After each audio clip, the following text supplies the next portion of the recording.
Chapter 6. Mother's Love. The cold night air hit River's face like a slap, bracing and immediate. He walked quickly, his duffel bag heavy on his shoulder, the sounds of Lakin's distraught screams fading into the hum of the Los Angeles night. He didn't hail a cab, he just walked, needing the physical exertion and repetitive motion to ground himself to prevent the chaotic thoughts from consuming him. His mind was a whirlwind of the shattered kitchen, Ralph's sneering face, Lakin's desperate pleas, and the profound liberating relief of the words he had finally uttered, "I want a divorce." He walked for what felt like miles, the California streets quiet in the pre-dawn hours. Eventually, he found a small, nondescript diner, its neon sign flickering a lonely welcome. He slipped into a booth at the back, ordered a black coffee, and pulled out his phone. The screen glowed, illuminating the gravity of the decisions he still had to make. He scrolled through his contacts, his thumb hovering over the hospital's main line. He had to explain his sudden departure. He was an intern, still technically a student, but also a vital part of the medical team. This was a significant move, one that would raise eyebrows.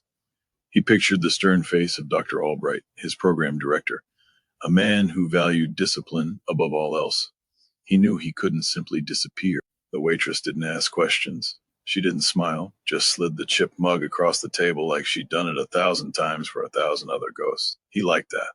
No small talk, no eye contact, no pretending. He took a long sip of his bitter coffee, the warmth doing little to thaw the cold knot in his stomach. He had to frame this carefully. Truth, even partial truth, would be his best defense. He dialed the hospital's main number, requesting to be put through to his resident. The phone rang twice before a groggy voice answered. "Dr. Chen, this is River Hayes. I apologize for the early call." "Hayes? What's going on? You're supposed to be on call tonight." Dr. Chen's voice was sharp, laced with fatigue and irritation. "I know, sir. Something urgent has come up. A family emergency. I have to leave the country immediately." River's voice was steady, the practiced calm of his medical training kicking in, allowing him to detach from the raw emotion he felt. "I'm heading to Belgium, to my adoptive parents' place. My mother, Vera, her cancer, has become terminal. The doctors have given her very little time." There was a beat of silence on the other end, the irritation in Dr. Chen's voice softening, replaced by a reluctant sympathy. "Oh, Hayes, I'm so sorry to hear that. That's serious. Of course, family comes first." He could hear Dr. Chen shuffling papers, muttering to himself. "Look, I'll cover your shift for now. How long do you anticipate being gone?" River paused. How long? Indefinitely. He had no idea, but he couldn't say that. "I'm not sure. As long as she needs me, I'll stay as long as I can. But I wanted to assure you, I have all my clinical hours in for this rotation, and I'm prepared for my final boards. I can take them remotely if allowed, or schedule them immediately upon my return. I've compiled all my notes. I'm ready." He emphasized his preparedness, highlighting his academic readiness to prove this wasn't another flight from responsibility. It was a flight, a desperate escape, but he was creating a professional parachute. "All right, Hayes," Dr. Chen conceded, a sigh escaping him. "That's good. Your academic record since returning has been exemplary. We'll figure out the boards. Just keep us updated, and my condolences, truly. Go be with your mother." "Thank you, sir," River replied, the gratitude genuine. He hung up, a profound sense of relief washing over him. It was done. He had a professional alibi. He had a reason to disappear. He was running away again, yes, but this time he had a destination, and a justification that would satisfy his superiors. The hospital, his medical career, the path Adam had envisioned, a path paved with white coats and silent sacrifice, could wait. For once, River wasn't walking it out of guilt. The sun had just begun to paint the sky in muted hues of bruised purple and gray as River pulled out of the diner parking lot. He headed directly for the airport, away from the glittering sprawl of Los Angeles, away from the shattered remnants of his life with Lakin. The highway stretched before him, a ribbon of asphalt leading into the vast and different landscape. This wasn't the first time he'd found himself fleeing, putting continents between himself and the wreckage of his past. He remembered a desperate flight from Berlin years ago, the feeling of running from a pain he couldn't name, a past that had simply swallowed him whole. Then it had been a flight of pure, unadulterated terror. Now it was different. This time there was a strange, almost exhilarating sense of relief. The air in the car, cool and crisp, felt freer, lighter, unburdened by Lakin's suffocating expectations, by Ireland's venomous presence, by the cold formality that had become his marriage. The words he'd spoken to Lakin, "I want a divorce" still vibrated in the air, a final definitive declaration that had severed the last thin ties. There was a raw, aching pain from the scene he'd witnessed, from Ralph's cruel words, from Lakin's callous confession. But beneath that, a deep primal satisfaction simmered. He had chosen himself. He had cut the cord. Yet, even as the relief washed over him, the familiar fear of being lost began to creep in. He was running away again. A deep sigh escaped him. He had always been a runner, an escapee, from the trauma of his biological family's abuse, from the guilt of the accident, from the dark grip of his addiction, from the crushing weight of his adoptive father's dreams, and now from the suffocating lie of his marriage. Each time he had built a new life, only for the ghosts of the past to catch up, to expose the fundamental unworthiness he felt deep inside. He thought of the subtle tremors in his hands, the way his body still reacted to stress, the lingering phantom aches from the wreck, the persistent nightmares that clawed at the edges of his sleep. He wasn't truly running from Lakin or Ralph. He was running from the part of himself that allowed these things to happen, the part that felt so inherently broken, so utterly disposable. He was running from the fear of being truly, utterly alone, once his Adam and Vera were gone. He pulled into the vast, empty airport parking lot. He didn't bother with a long-term spot. He simply found a short-term parking space, knowing his flight to Belgium would be immediate. He turned on the radio, not to his usual anonymous musical creations, but to a generic classic rock station. The familiar chords, the predictable melodies were a soothing balm, a distraction from the chaos in his head. He allowed himself to simply drive, to exist in the moment, suspended between the life he had just left and the uncertain future. He was heading for Belgium, to his adoptive parents' home, a place of genuine warmth and love, a sanctuary. But even there, the ghosts would follow. Christmas was coming, and with it, the painful memories he fought so hard to bury. As River waited at the airport, the sterile glow of the departure lounge a stark contrast to the tumult in his mind. His thoughts, despite his best efforts, drifted to Christmas. For most, the holiday season was a time of joy, warmth, and family. For River, it was a precise, exquisite kind of torture. He had never articulated why, not even to Kate, not to his adoptive parents who tried so hard to make it special. But the dread that coiled in his stomach each December was a raw, visceral response to a deeply embedded trauma. It wasn't just the memory of his biological family's cruel visit this year, though that alone would have been enough to sour the holiday. His hatred for Christmas went deeper, not to some vague recollection of childhood neglect, but to a single moment, one that had cleaved his life into a distinct before and after. The wreck. It happened on Christmas Eve. He remembered the lights still strung across Berlin's streets, the faint sound of carolers in the distance, the snow falling in fat, indifferent flakes. And then, screeching tires, twisted metal, the blur of red and white. He had passed out to handfuls of blood and woken in the hospital to flashing lights and the antiseptic sting of regret, his body broken, his mind spiraling. Since then, Christmas has become a symbol of everything lost, not joy, not peace, but guilt, ruin. A holiday that promised miracles had only ever delivered pain. Then, after his adoption, his adopted parents, Vera and Adam, had tried so hard to create new, beautiful memories. They had showered him with gifts, with traditions, with warmth. But the underlying anxiety never truly faded. The forced smiles, the endless carols, the pressure to be happy on a day that felt inherently sad suffocated him. He would often feel overwhelmed, retreating into himself, finding solace only in the quiet of his room, or later, in the nascent melodies he would hum. One particular Christmas, etched in his memory with agonizing clarity, involved Cole. It was a few years after he'd resurfaced, promising to be different, to reconnect. River, starved for any genuine connection to his origins, had desperately wanted to believe him. That Christmas Eve, his biological father had promised to take him to see a spectacular light display, a tradition River had always longed for. River had waited, bundled in his coat, for hours by the window, watching the snow fall, picturing the magical lights. His biological father never showed. Instead, a terse, slurred phone call from a bar, accusing River of being ungrateful for even expecting such a thing. That night, the profound disappointment, the utter sense of being forgotten, had solidified his deepest fears. He was an unwanted burden, easily discarded. The subsequent days were a blur of his adoptive parents' worried glances and his own quiet despair. That memory, that feeling of aching emptiness while the world around him celebrated, became inextricably linked to Christmas. Now, with Reagan, Frankie, and Ralph's visit to his own home, all the old wounds were ripped open. Their presence, their demands, their cruel words at dinner, their blatant disregard for his feelings had confirmed every dark thought he harbored about himself. He was the problem. He was the one who ruined things. He was the one who was never truly loved, not by them. And that night, with Ralph and Lakin in his kitchen, the ultimate betrayal of his personal space, his trust, had plunged him back into that abyss of feeling utterly disposable.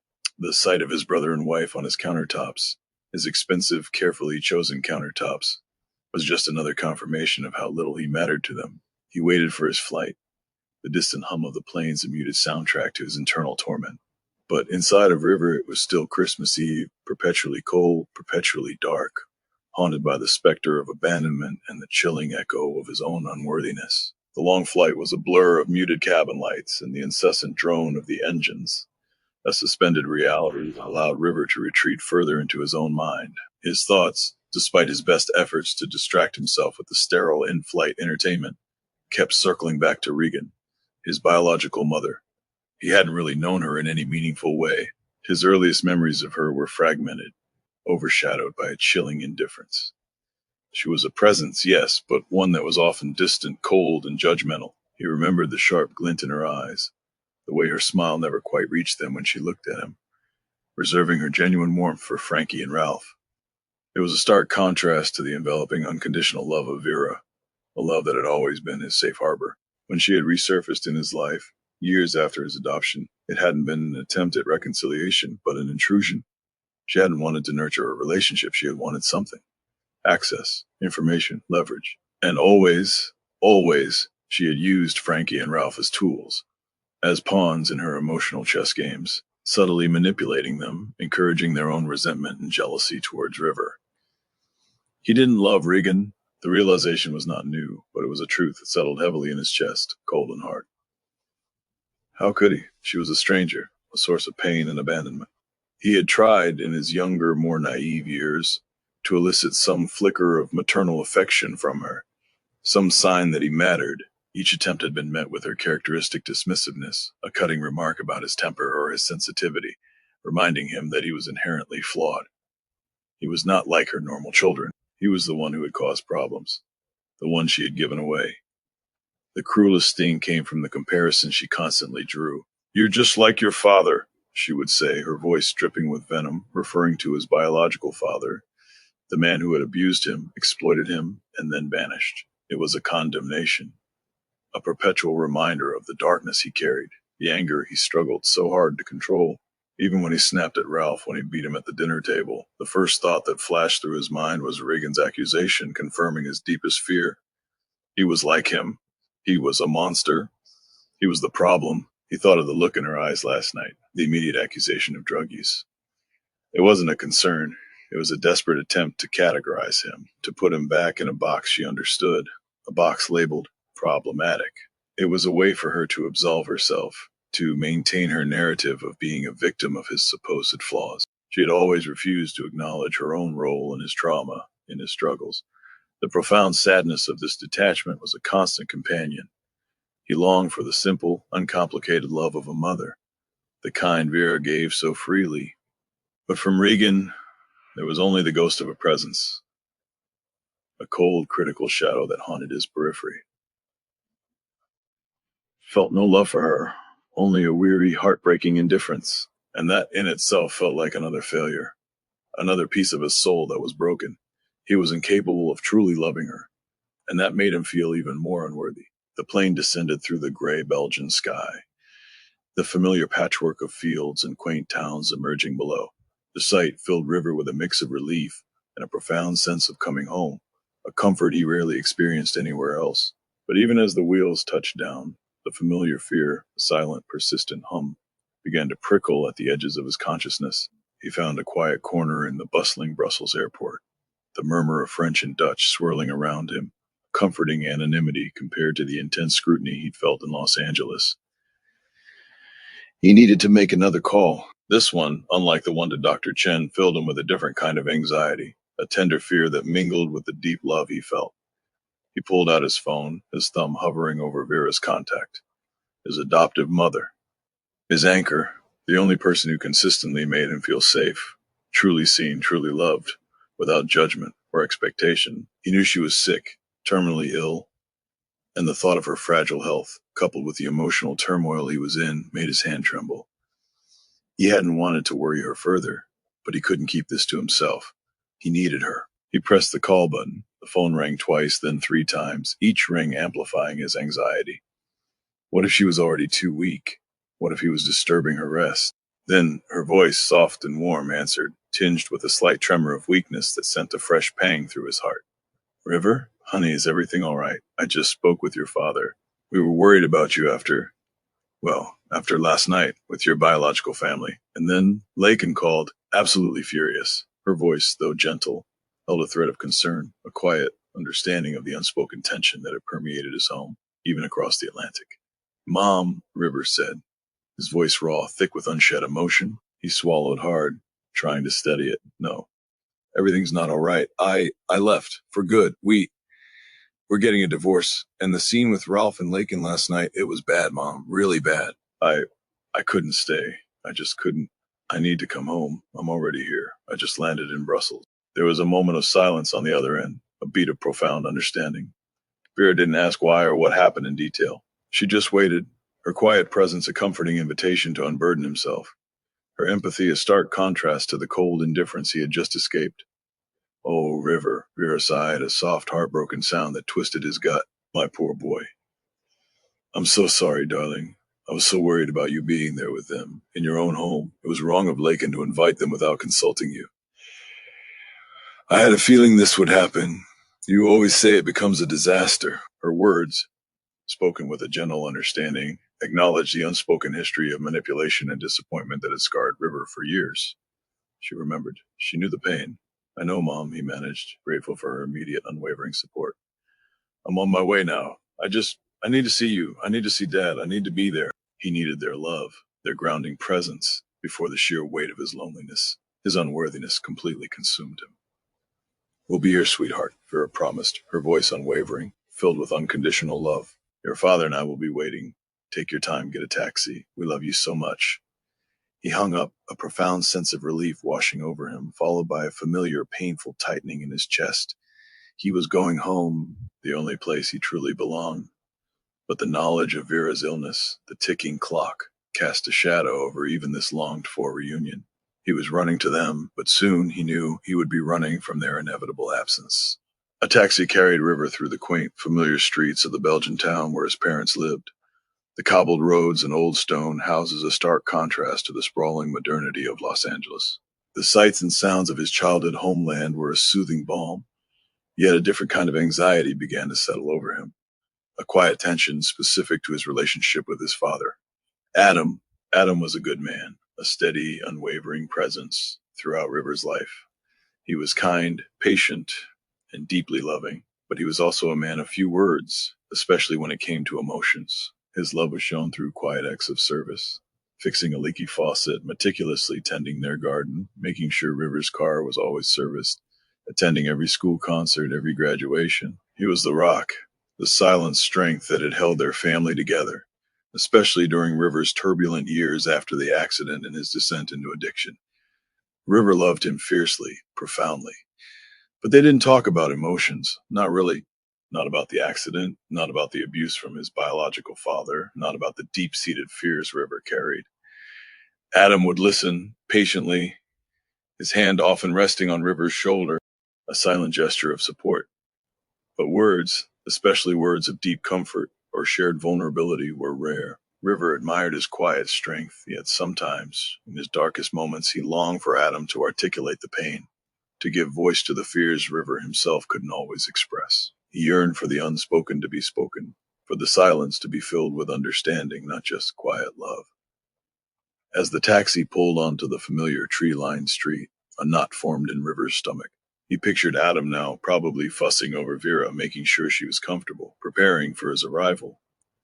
Vera would have told him about the divorce, about the bad scene with Ralph and Lakin. Adam would be worried, River knew. He would be nervous, unsure of what to say, how to react to the fresh wound River carried. River himself felt a similar unease. How much could he truly tell Adam? How much of the raw, ugly truth about Lakin and Ralph, about the shattering of his composure? Could he lay bare? He was afraid of Adam's reaction, not of judgment, but of the quiet disappointment, the subtle shift in his calm demeanor that would signify the depth of River's renewed failure. He was also afraid of the silence, the awkward attempts at comfort that wouldn't quite reach the heart of his pain. The taxi pulled into the driveway, the familiar two-story house, a haven of warmth and security. Rising before him, it looked exactly as he remembered. Festive lights strung along the eaves, a wreath on the front door. It was the only place he felt truly belonged, and yet, even here, he carried the burden of secrets, his past, his unworthiness. He paid the taxi driver, the crisp European notes feeling foreign in his hand. He cut the engine, the sudden silence of the car almost deafening. He sat for a long moment, gripping the steering wheel, taking a deep, fortifying breath. He was here, home. But the ghost, as always, had followed him, and the unspoken conversations, the emotional distance, even with the people he loved most, still loomed large. He knew this was another chapter of running, a temporary respite before the next inevitable confrontation with himself. The taxi pulled away from the curb, its engine fading into the quiet afternoon hum of the Belgian neighborhood. River stood on the cobblestone path leading to his adoptive parents' front door, the duffel bag heavy on his shoulder, his heart a raw mix of exhaustion and profound relief. The familiar two-story house, with its neatly manicured garden and the delicate lace curtains in the windows, stood as a beacon of genuine warmth, a stark contrast to the sterile, tension-filled apartment he'd fled in California. He took a deep breath, the crisp Belgian air filling his lungs, smelling faintly of damp earth and wood smoke. He knocked, the soft, hesitant rap that felt almost inadequate for the magnitude of his arrival. After a moment, the door opened. Adam simply opened his arms. River dropped his duffel bag to the floor with a thud and stepped into his father's embrace. It wasn't a demonstrative hug. Adam was never one for grand gestures, but the firm, steady squeeze of his arms around River's shoulders, the familiar scent of old books and garden earth, was more comforting than any words could be. It was the embrace of unconditional love, a silent testament to a bond that had weathered years of River's turmoil. Adam holding him at arm's length, his gaze still searching. "You look thin, son, and tired." Mom was worried. His voice was low, gruff with concern. River gave a wry, humorless smile.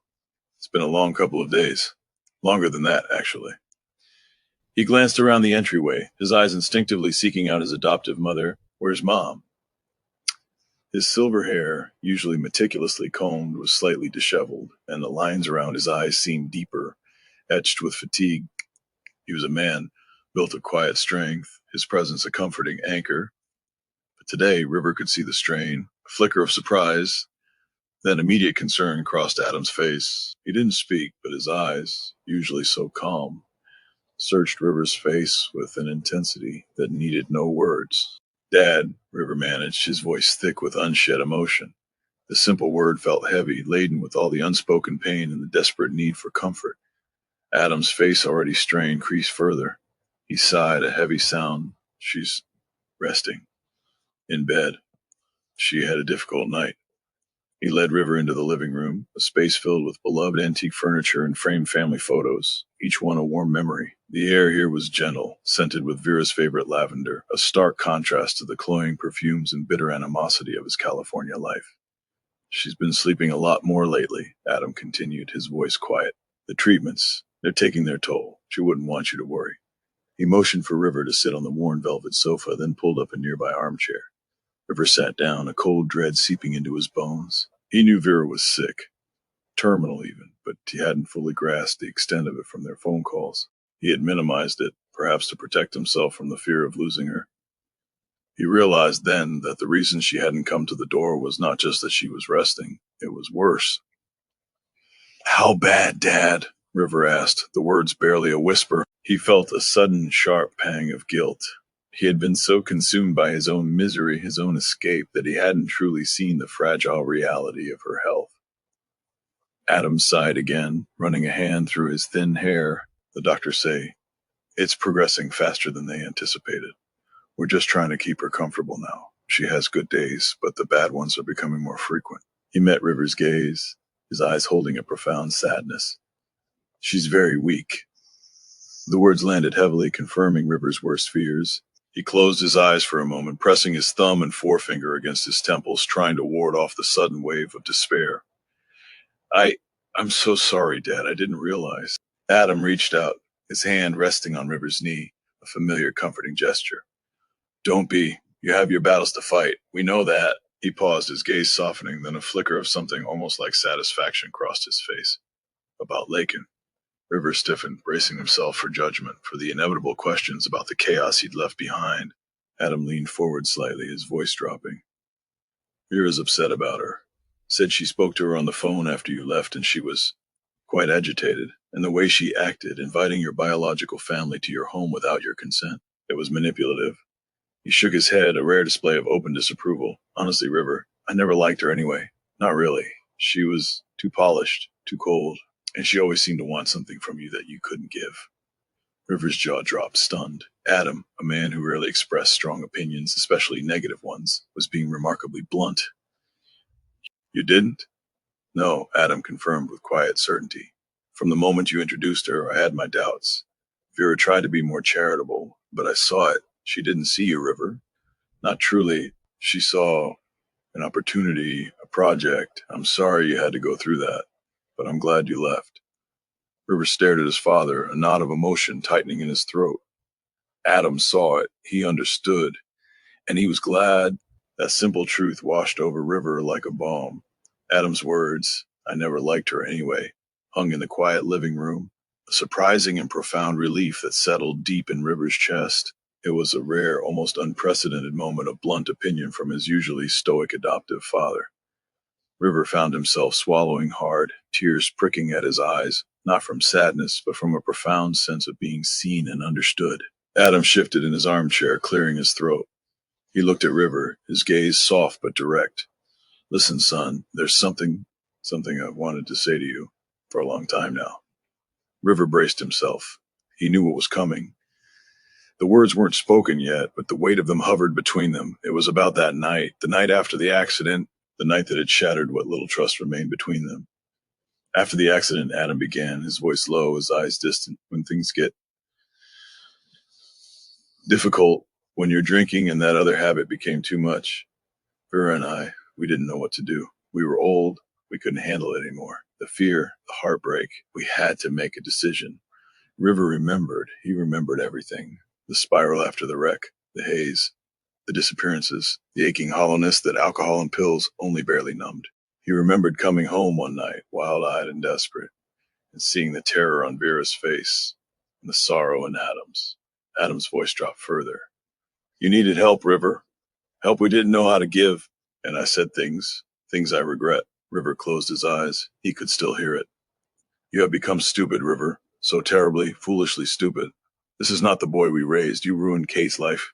Adam rubbed his palms together slowly, looking at the floor. I shouldn't have put that on you. About Kate. Your choices were yours and her life. Her choices were hers too. But I was hurting. I blamed you. I was scared. The silence stretched. River didn't interrupt. He just let the words settle. He looked over at the same photograph Adam had been staring at, he and Kate, young and beaming, before everything fell apart. Finally, River whispered, thank you. And in that single moment of confession, of acceptance, the air between father and son changed. Not all was healed, but something had begun to mend. He remembered the acute physical discomfort of living outside, the biting cold that seeped into his bones even in California, the gnawing hunger that became a constant companion, the paranoia that made every shadow a threat, every stranger a potential enemy. He'd slept in alleys, in abandoned cars, sometimes just curled up on park benches, the concrete hard and unforgiving beneath him. His body had become a canvas of bruises and dirt, his mind a fractured landscape of fear and self-loathing. He had been so lost, so utterly devoid of hope, that he barely recognized the skeletal haunted reflection that sometimes stared back from shop windows. The shame of that period, the utter degradation, had burrowed deep into his soul, exacerbating his lifelong feelings of unworthiness. He, River Hayes, the one adopted by good, kind people, the one given every chance, had squandered it all. He had become exactly what his biological father, Reagan, had always accused him of being. A burden, a failure, a hopeless case. His desperate attempt to return home, weeks into his self-imposed exile, stood out in his memory with agonizing clarity. He'd been strung out, desperate, the physical tremors of withdrawal mingling with the crushing weight of loneliness. He remembered the desperate, almost suicidal urge to find solace. beg forgiveness, just feel safe again. He'd stumbled through the front door of their California home, not the Belgium home of his adoptive parents, but the house he'd shared with them in California before his parents had moved abroad, his eyes bloodshot, his movements clumsy, his voice slurred, demanding comfort, demanding help, demanding an end to his pain. He had expected anger, perhaps, or despair, but not that chilling, impenetrable wall of disappointment from Adam. You need to leave, River, Adam had said, his voice flat, emotionless, a stranger's voice. You cannot stay here like this, not anymore. You're destroying us. You're destroying yourself. River remembered the agony of those words, the burning shame. You have become stupid, River. So terribly, foolishly stupid. I don't recognize you. This is not the boy we raised. We cannot allow this in our home any longer. Adam, who had always believed in his intellect, his potential, now saw only idiocy, not the boy we raised. The ultimate condemnation from the man who had given him a new life, a new identity, a new hope. And then, the final crushing blow. The words that had haunted his every waking moment, every desperate dream. And Kate, Adam had said, his voice tight, his eyes burning with a rare controlled fury. You ruined her life, River, leaving like you did. She needed someone close. She needed you. And you walked away. And you let this filth consume you. You ruined everything.